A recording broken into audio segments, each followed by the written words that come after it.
పత్తి పంటల్లో సస్యరక్షణ చర్యలు చేపట్టాలని ఏవో వసంతరావు పేర్కొన్నారు. శనివారం జయదేవ్పూర్ మండలంలో చాట్లపల్లి రైతు వేదికలో దేశపాండే ఫౌండేషన్ ఆధ్వర్యంలో పత్తి పంట సంరక్షణ, పురుగుల నివారణపై అవగాహన సదస్సు నిర్వహించారు. ఈ సందర్భంగా వారు మాట్లాడుతూ పత్తి పంట దిగుబడి ఎక్కువగా రావాలంటే సస్యరక్షణ చర్యలు చేపట్టాలన్నారు. మోతాదుకు మించి మందులను పిచికారీ చేస్తే మిత్ర పురుగులు చనిపోయి పంటను నాశనం చేసే పురుగుల సంఖ్య పెరుగుతుందని వివరించారు. గులాబీ రంగు, కాయతొలుచు పురుగు నియంత్రణ చర్యలు తీసుకోవాలని తెలిపారు. బీటీ పత్తి పంటలో నాన్ బీటీ పత్తి పంటలను పంట చుట్టూ విత్తుకుంటే గులాబీ రంగు పురుగు నివారణ చేయవచ్చని వివరించారు. రైతులు సాగు చేసే పంటల సంరక్షణ కోసమే దేశపాండే ఫౌండేషన్ పనిచేస్తుందన్నారు.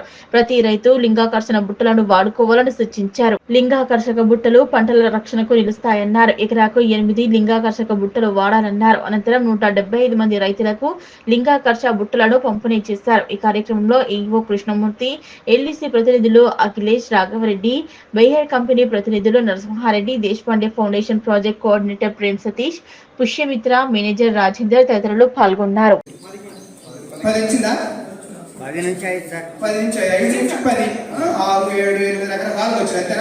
ఎవరైనా 15 వచ్చిన వాళ్ళు ఉన్నారా?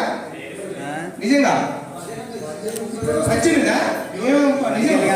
నల్లగానే 5 సంవత్సరాల నుంచి కూడా ఏంటంటే దిగుబడులు బాగా తగ్గుతున్నాయి. అవునా? ఇప్పుడు సరే ఒకరిద్దరికి 15 రావచ్చు, యావరేజ్ తీసుకున్నట్టే 7-8 ఉన్నాయి. దాదాపు రకరకాల ప్రాబ్లమ్స్ ఉన్నాయి. అందులో ఈ గులాబీ రంగు ఈ వర్షాలు ఇప్పుడు పడుతున్నాయి. ఇప్పుడు ఏమైనా మొక్క వచ్చిన రాలిపోతుంది. రేపు పొద్దున పత్తి కాయ పగిలినప్పుడు వర్షం పడుతుంది, అది పత్తి నేలపలవుతుంది. ఈ ప్రాబ్లమ్స్ అన్ని దీనికి తోడు ముఖ్యంగా ఈ గులాబీ రంగు ఇవన్నీ ప్రాబ్లమ్స్ తోడే రైతుకి దిగుబడి రాకుండా నాశనం చేస్తుంది. సో ఇప్పుడు దానికి మనం ఏం చేయాలి? ఇందాక సార్ ఆల్రెడీ చెప్పారు, ఏమో సార్ కూడా బాగా క్లియర్గా చెప్పారు క్లుప్తంగా. నేను జస్ట్ ఒక సమరైజ్ చేస్తాను, ఒక 5 నిమిషాలు ఏ విధంగా చేస్తే కంట్రోల్ అవుతుంది. ఈ పురుగు అనేది ఏంటంటే ఇప్పుడు సరైన టైం దానికి రావడానికి, అటాక్ అవడానికి.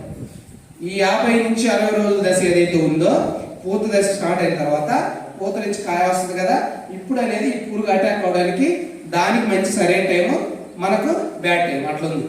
కాబట్టి ఏంటంటే ఈ టైంలో వస్తుంది కాబట్టి దాన్ని పత్తి రైతులు ఏ విధంగా కంట్రోల్ చేసుకోవాలనే ఉద్దేశంతో ఈ బుట్టల్లో అనేది కంపల్సరీ కంట్రోల్ చేసుకోవచ్చు. అదేవిధంగా పురుగు మందు ద్వారా కంట్రోల్ చేసుకుంటారనే ఉద్దేశంతో సరైన టైం చూసి ఇక్కడ మనం ఎల్డీసీ వారి ఆధ్వర్యంలో ఈ యొక్క మీటింగ్ పెట్టి మీకు అందరికి బుట్టలు అనేది ఇవ్వడం జరుగుతుంది అన్నమాట. వరి తర్వాత పత్తి ఎక్కువ మొత్తంలో పండిస్తారు మన జిల్లా తీసుకున్నట్టయితే సిద్దిపేట జిల్లాలో 3,60,000 ఎకరాలు వరి పండిస్తారు. తర్వాత 1,10,000 ఎకరాల్లో పత్తి సాగు అవుతుంది. కానీ ఈ సంవత్సరం కొంచెం తగ్గింది. 96,000 ఎకరాల్లో మన సిద్దిపేటలో పత్తి సాగు చేయడం జరుగుతుంది. మన మండలానికి వచ్చినట్టయితే మన జగదేవ్పూర్ మండలంలో పోయిన సంవత్సరం 16,000 ఎకరాల్లో సాగు అయింది. ఈసారి 15,600 ఎకరాల్లో సాగు చేయడం జరుగుతూ ఉంది. ముఖ్యంగా చూసుకున్నట్టయితే మనకి జగదేవ్పూర్ అండ్ గజ్వేల్ రెండు కూడా పత్తిలో ఎక్కువ మొత్తంలో పండిస్తుంది. ఈ 2 మండలాల్లో ఉంటుంది. దాదాపు 30,000 నుంచి 32,000 ఎకరాల దాకా జిల్లా మొత్తం సాగు మీద వంతాడు ఇక్కడే ఉంటాయి ఈ 2 మండలాలు. కాబట్టి ఇట్లాంటి ప్రోగ్రామ్స్ అనేది ఇక్కడ పెట్టినందుకు ముందుగా దేశపాండే ఫౌండేషన్ వాళ్ళకి ధన్యవాదాలు తెలుపుతున్నాను.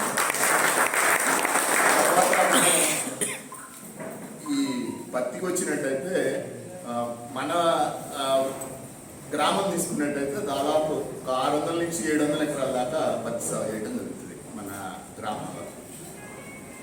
సరే, ఈ పత్తి కానీ వరి కానీ ఏదైనా కూడా రైతు మనం ఎందుకు సాగు చేస్తున్నామంటే మనకి లాభం కోసం. మనం చేస్తున్న పనిలో లాభం లేకపోతే ఎక్కువ రోజులు ఆ పని అనేది చేయలేము. స్టాఫ్ ఉంటారు, ఆయన ప్రతిరోజు గ్రామాలకు వచ్చి పత్తి మీద సలహా సూచనలు ఇస్తారు. ఇదంతా మీకు తెలిసిందే. అట్లా మీ దగ్గర మీ తోటి మిత్రులు ఎంతమంది ఉన్నారంటే 3,200 మంది. అందులో ఈ సంవత్సరం గాను 1,600 మంది పత్తి పండిస్తున్నారు. మిగతా వాళ్ళు పంట మార్పిడిలో ఉన్నారు, అంటే వాళ్ళు వేరే పంట నేర్చుకున్నారు. అలాంటివి జరిగింది. సో ఇప్పుడు ఈరోజు ఈ కార్యక్రమం పెట్టడానికి ముఖ్య కారణం ఏంటంటే పత్తి పండిస్తున్నాం కానీ పెట్టుబడి మాత్రం పైకి పోతారు. రేట్ ఆఫ్ రిటర్న్స్ అనేది లేకుండా అవుతాను మొత్తం.